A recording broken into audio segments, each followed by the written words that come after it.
안녕하세요. 크리스천 영성학교로 운영하는 목사입니다. 자, 오늘은 치유하기 힘든 질병에서 완쾌하는 비결 두 번째로 말씀드릴게요.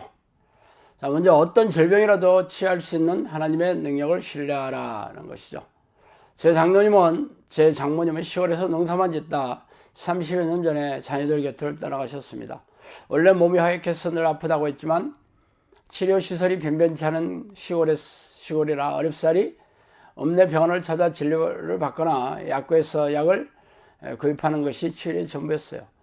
그리고 아플 때면 늘 하나님의 도우심과 신앙의 힘을 깊이 신뢰했습니다. 70이 넘어 더 이상 지탱할 수 없어 부산의 종합병원에 가셨어야 당신을 평생 괴롭히던 질병이 비로소 간암이라는 것을 아셨죠. 그렇지만 더욱 놀라운 것은 조직검사를 해본 결과 그 간암세포가 무려 30여 년 동안 몸속에 존재하고 있었던 사실이었습니다. 너무 놀라워던 의료진들은 믿기지 않는 사실에 시신을 연구용으로 부탁하기조차 했어요. 그렇지만 가까이서 지켜본 자녀들은 하나님께서 평생 장모님의 병을 만져주시고 치유하셨다는 사실에 아무도 의구심을 갖지 않았죠. 그만큼 장모님의 신앙심은 차돌처럼 단단했습니다. 임종시에도 하나님의 영광을 괴롭혀서 부르던 모습이 지금도 잊혀지지 않네요. 여자여 내 믿음이 크도다 내 소원대로 되리라 하시니 그때로부터 그의 딸이 나으니라. 마태복음 15장 28절이죠. 예수님은 공생 시절에 복음을 전파하면서 자신이 하나님의 아들이라는 증거를 그 당시에 불가능한 질병을 치유하는 것으로 대신했습니다.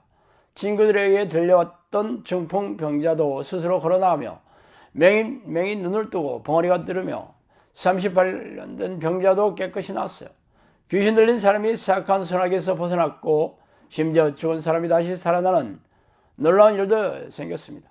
예수님은 치유가 불가능한 질병도 겨자씨만한 믿음만 있다면 가능하다고 말씀하셨죠.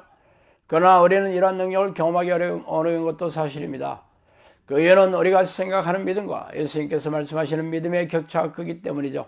우리는 주일 성수의 11조 새벽기도의 신앙에만 보이더라도 만족해하며 철회비나 금식기도를 한다면 대단한 믿음이라고 생각하기 쉽겠지만 희생적인 신앙행위가 견고한 믿음을 대신하지는 않아요. 중요한 것은 외적인 모습이 아니라 내면의 믿음이겠죠.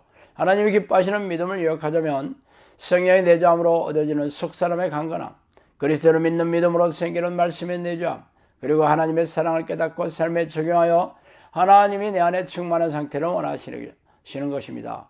이러한 믿음은 하루아침에 얻어지는 것이 아니라 오랜 경건의 훈련을 통해 습관으로 자리 잡고 있어야만 가능합니다. 하나님은 누구에게나 질병의 치유를 경험하는 은사를 주시기를 원해요. 우리가 받아 누리지 못하는 것은 믿음의 부족이며 이의 해결은 희생적인 신앙행위에 앞서 내면의 세계가 하나님으로 기뻐하시는 믿음으로 가득 차 있어야 비로소 가능한 일입니다. 아직까지 하나님의 능력으로 인한 치유를 경험하지 못했더라면 지금부터라도 하나님이 기뻐하시는 믿음을 얻도록 힘써야 할 것이며 그 믿음의 수준에 도달한다면 어느 누구라도 불가능한 질병을 고치시는 하나님의 능력을 경험하며 놀라운 치유를 누리게 될 것입니다. 자, 다음은 6번째로 죄악의 삶에서 벗어나는 것입니다. 그러므로 너희 죄를 서로 고백하고 병이 낫기를 위하여 서로 기도하라. 의인의 간구는 역사함이 힘이 큼이니라. 야고보서 5장 16절이죠. 죄가 질병의 원인이라는 것은 죄로 인해 죽으면 과정을 생각해보면 잘 알 수 있습니다. 하나님의 명령을 배반한 아담은 죽음에 이르는 저주를 받았고 죽음은 대부분 질병을 통해 이루어지게 되죠. 이러한 죄는 현행법을 위반하거나 도덕적인 범죄를 말하는 게 아니라 하나님의 명령을 저버린 원죄를 말하죠. 어쨌든 죄는 질병을 부르게 되었으며 우리 모두는 질병에서 자유롭지 않게 된 이유입니다. 그렇다면 예수님의 희생으로 하나님의 관계를 회복했다면 질병에서 자유로울 수 있다는 희망을 가질 수 있겠죠. 물론 하나님께서 우리의 예전의 관계를 화목하게 되었다 할지라도 이 땅에 사는 동안에는 죄의 얼룩이 남아있으며 아무리 조심할지라도 자범죄에서 자유롭지 못한 것도 사실입니다. 그 증거로 미움, 시기, 질투, 탐욕, 방탕, 술 취함, 속임, 비방, 음란 등의 성품이나 행위들을 들 수 있겠죠. 이처럼 우리 안에는 여전히 악한 성품이 남아있기에 나쁜 생각들과 행위들을 날마다 씻어버리며 싸우는 것에 심혈을 기울여야 할 것입니다. 적지 않은 크리스천들은 악한 질병의 치유에 대해 기도응답으로 금식이나 철야, 새벽기도 등의 희생적인 기도가 희염이 있는 것으로 생각합니다. 그러나 성경은 희생적인 기도보다 의인의 기도가 하나님의 도움을 얻는 최고의 방법이라고 말하고 있습니다. 의인이란 하나님의 온전한 성품을 지닌 사람을 말해요. 성령이 오랫동안 내주에서 얻어지는 성령의 열매도 초자연적인 능력을 말하는 것뿐 아니라 사랑, 기쁨, 화평, 오래 참음, 친절, 선함, 신실, 온유, 절제와 같은 거룩한 성품에 있습니다. 그러므로 하나님의 도우심으로 악한 질병에서 낫기를 원한다면 하나님이 싫어하시는 악한 성품이나 나쁜 행위에서 철저하게 돌이켜야 할 것입니다. 다음에 7번째로 지혜롭게 치료 비용을 준비하라는 것입니다. 지금은 현대 과학 문명과 의료 기술의 발달로 예전에는 치료가 불가능하다고 여겨졌던 질병들도 많이 극복하고 있습니다. 그렇지만 문제는 막대한 치료비죠. 암을 비롯한 성인병들은 치료 기간도 오래 걸리지만 수술비를 비롯한 엄청난 치료비가 평안한 삶의 발목을 잡아요. 그래서 병원에 입원해서 치료를 받았다면 벌써 완치될 수 있는 질병들을 뿌리 뽑지 못하고 집에서 시름시름 앓고 있는 이들도 적지 않아요. 또한 치료를 받았다 하더라도 치료비를 미처 준비하지 못했다면 빚을 내서라도 마련해야 하므로 병은 고쳤지만 여전히 가정 재정의 어두운 그림자를 던져주게 되죠.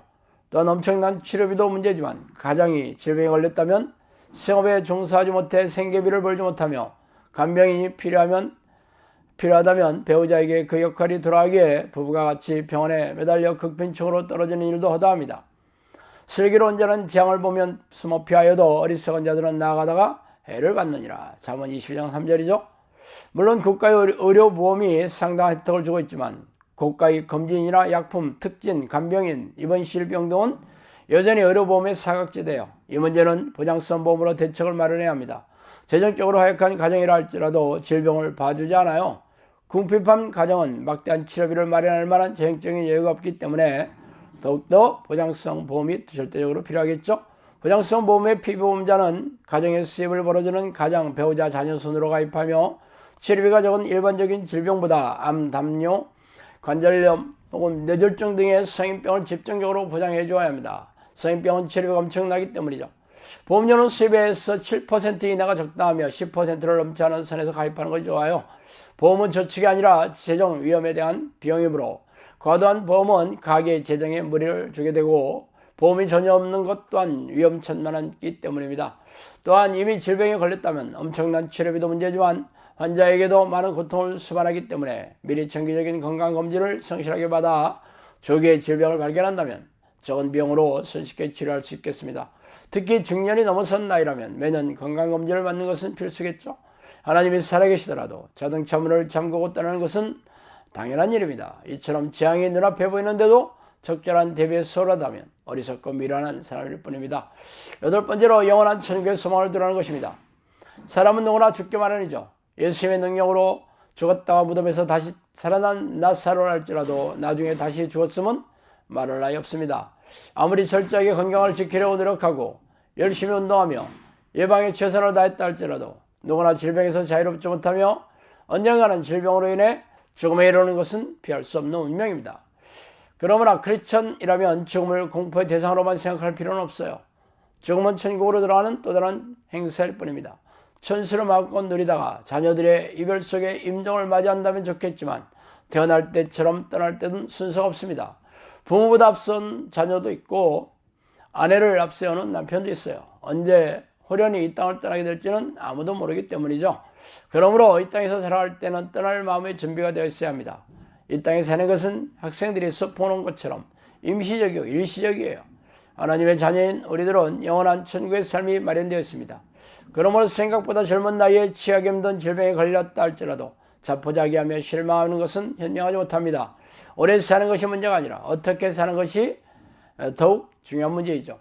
그러므로 우리 크리스천들은 하나님의 영광을 위해 살도록 지음받았기에 이 땅을 떠나가는 그날까지 삶의 목적을 잊지 말아야 할 것입니다. 깊고 친밀하게 성령과 교제하면서 하나님의 영광을 위해 살고 있다면 언제 이 땅을 떠나가더라도 더욱 큰 기쁨의 삶이 기다리고 있겠죠.